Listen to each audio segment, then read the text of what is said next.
President Trump is going after the Fed again this morning. Just moments ago, he called out the central bank, tweeting that the only problem we have is Jay Powell and the Fed.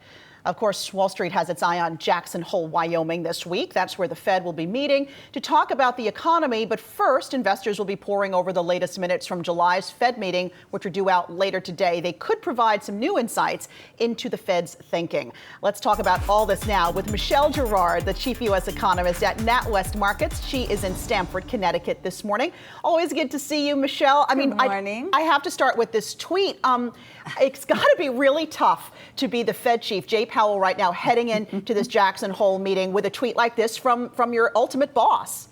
Well, except for that, I do believe that Chair Powell is sort of trying to let the, sort of water off a duck's back or take that kind of approach. He knows that, Fed chair, is a position that certainly could come under pressure. Historically, you've seen presidents be willing not to engage in those kind of discussions, but his job is to just continue to stay focused on the mandate. He knows that the Fed has the independence. He knows how important it is for the markets and really not just domestically, but globally for market participants to believe that the Fed is independent. And so I think he is trying to just stay focused on what he thinks needs to be done on the emissions and obviously what the Fed needs to be accomplishing, and to not be distracted by the noise coming from the president. Not easy, but I think that's what he's trying to do here. Michelle, it looks like this market wants to rally into Chairman Jerome Powell's speech. Do you think investors are setting up for a major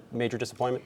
That is Brian, that's my fear, is that there is a lot of hope that, when the Fed sort of marks itself to market, if you will, when they provide updated thinking, and not only the formal remarks from the Fed chair, but there's going to be an awful lot of media interviews being done while everybody's out there.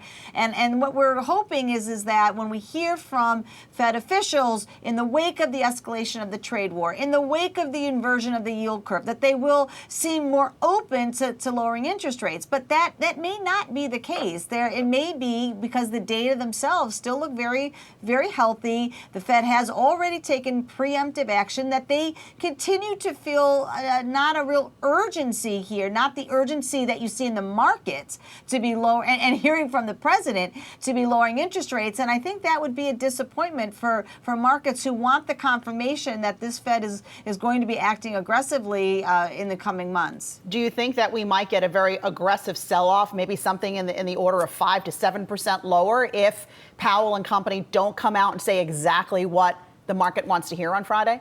Well, again, this is an evolving process. So while there could be disappointment, and maybe the biggest disappointment is that the Fed avoids the topic altogether. I mean, that's probably the biggest risk, is that, in terms of the Fed chair is unlikely to come out and say, we're not cutting rates further. But what could happen is he could stick to kind of the academic themes and topics that the Jackson Hole Conference is intended to sort of analyze, and not get into the weeds of near-term policy and the near-term policy outlook. And if he kind of avoids that discussion and doesn't say anything, that could be a disappointment. It's not necessarily, I don't think, of the magnitude that you would see a sharp sell-off. We know we're just 3 to 4 weeks away from the next meeting. We know we're going to be hearing, I think, from Fed officials setting the stage for a rate cut at that meeting. So I think that there is a bit of a floor here in terms of how much the disappointment can hit the markets.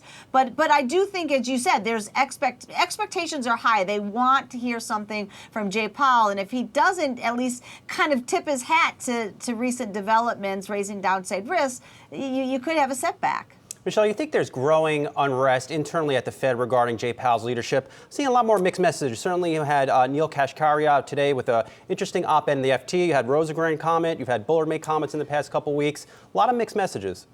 Well, mixed messages. I don't think there's a question about the Fed chair's leadership. And I think that this Fed is very united in their feelings that they need to be independent and they need to stay focused on their mandates. That said, I think it's quite possible that you have a very divided committee, that you have a real spectrum of opinions. You've got those who are worried about the economic outlook and who want to continue to preemptively cut interest rates. to provide insurance against that potential risk or of a recession. And then you've got others like Rosengren, who we have heard from this week, who feel quite comfortable with the current state of the economy and really want to have tangible evidence that we are going to see a slowdown in economic activity, or the data are weakening before they end, before cutting interest rates further. So I do think that what this does show is that the committee is very divided, which may explain why in July, even though they cut interest rates, the message that the Fed chair delivered was not particularly dovish, if you will, in terms of setting the stage for further rate cuts ahead.